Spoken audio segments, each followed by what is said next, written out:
الحمد للہ وحدہ والصلاة والسلام علی من لا نبی بعدہ اعوذ باللہ من الشیطان الرجیم ثم انشأنا من بعدهم قرونا آخرین ثم انشأنا پھر ہم نے پیدا کیے من بعدهم ان کے بعد قرونا آخرین کئی اور زمانے کے لوگ، یعنی قوم سمود کے بعد ہم نے کئی اور ادوار پیدا کیے، کئی اور لوگ آتے رہے۔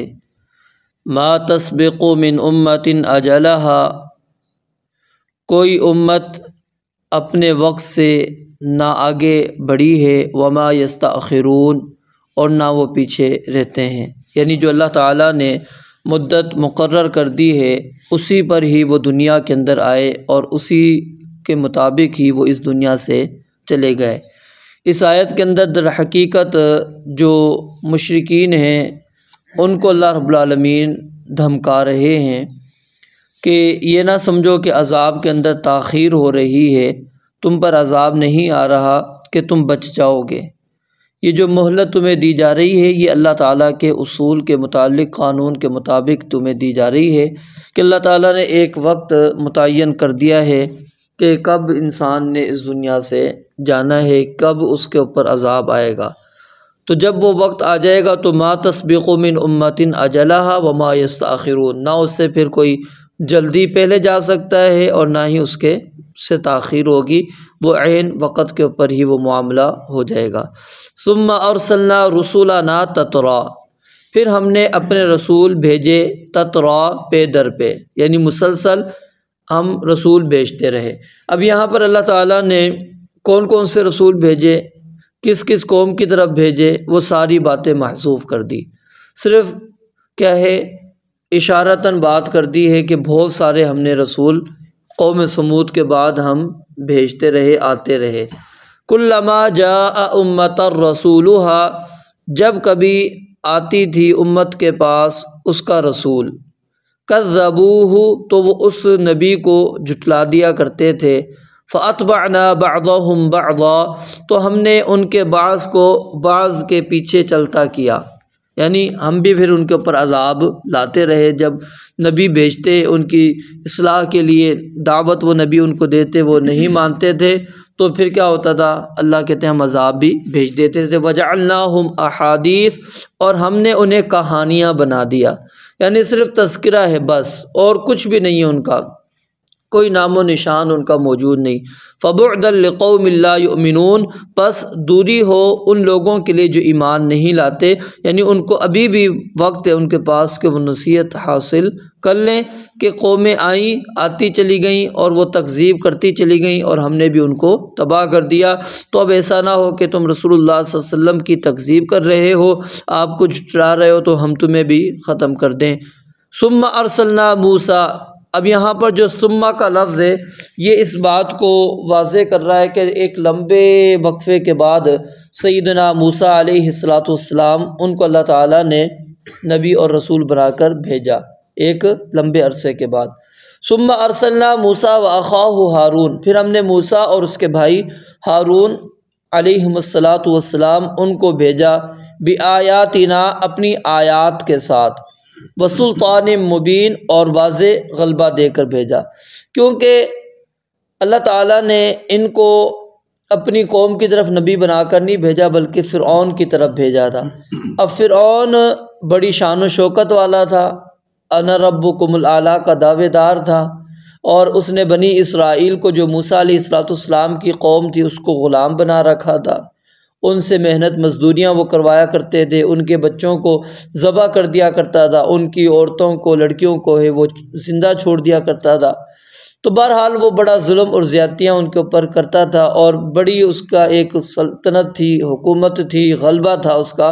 تو ظاہر ہے اب اس کے بعد جو نبی آئے وہ بھی اسی طرح کا طاقتور ہونا چاہیے، اس کا بھی ایک غلبہ ہونا چاہیے، ایک قوت اس کے پاس ہونی چاہیے۔ تو اس لیے اللہ رب العالمین نے سیدنا موسیٰ علیہ السلام کو فرعون کی طرف بھیجا، اور اللہ تعالیٰ نے فرعون کی طرف اور اس کی جو اس کے جو سردار تھے ان کا تذکرہ اللہ نے کیا، اس کی فرعون کی قوم کا ذکر کیوں نہیں کیا؟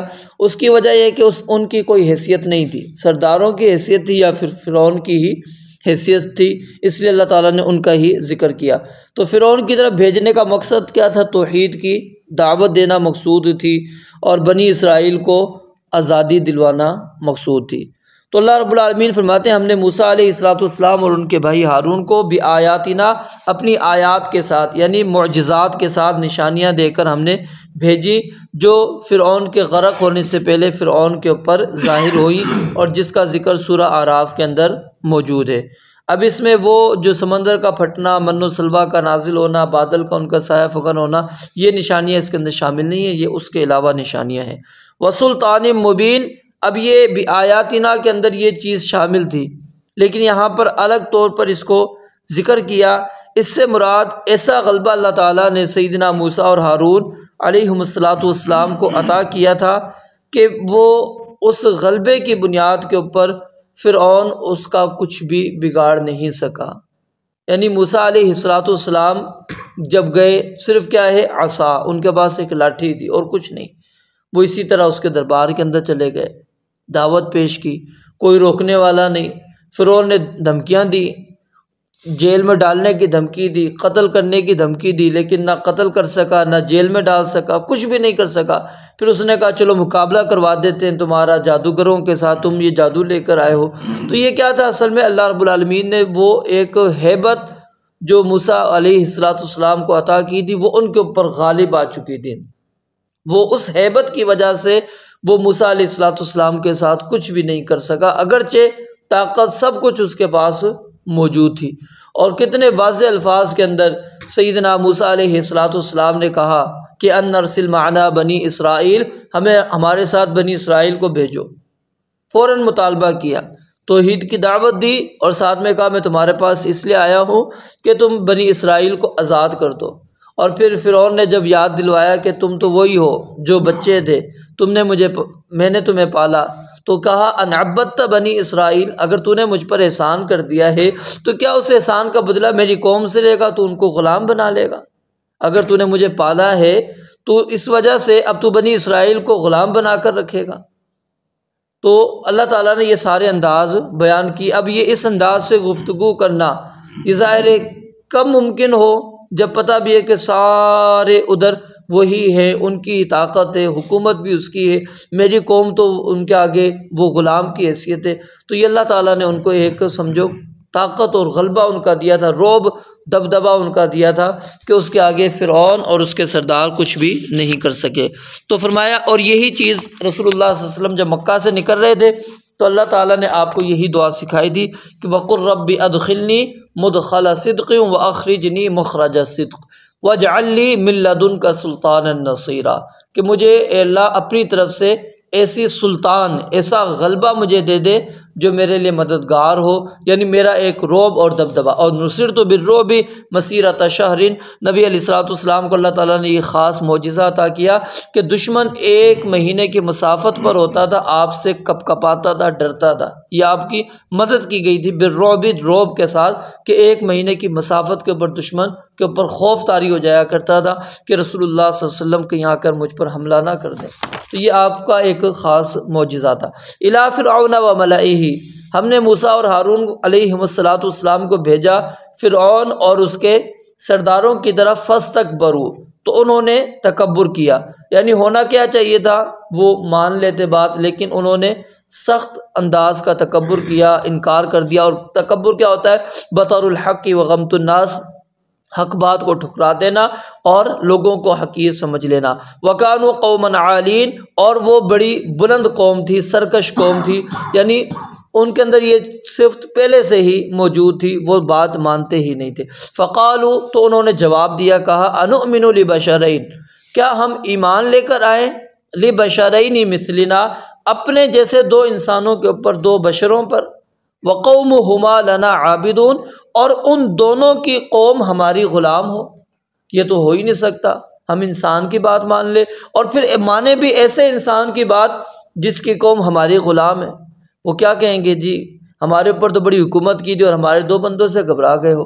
تو اب اس تکبر کی وجہ سے انہوں نے کیا ہے جھٹلا دیا، اور پھر جب جھٹلایا تو اللہ تعالیٰ نے پھر ان کے اوپر عذاب نازل کر دیا۔ فرمایا فَكَذَّبُوهُمَا، پس یہ فا جو یہاں پر یہ سبب ہے کہ انہوں نے جو جھٹلایا ان دونوں کو، اس کا سبب کیا تھا؟ یہ تکبر تھا۔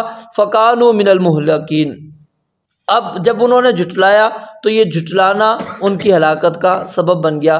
فَكَانُوا، پس وہ ہو گئے مِنَ الْمُهْلَكِينَ، ہلاک کیے گئے لوگوں میں سے۔ اللہ رب العالمین سے دعا ہے رب العالمین سمجھنے عمل کرنے کی توفیق عطا فرمائے۔ وآخر دعوانا الحمدللہ۔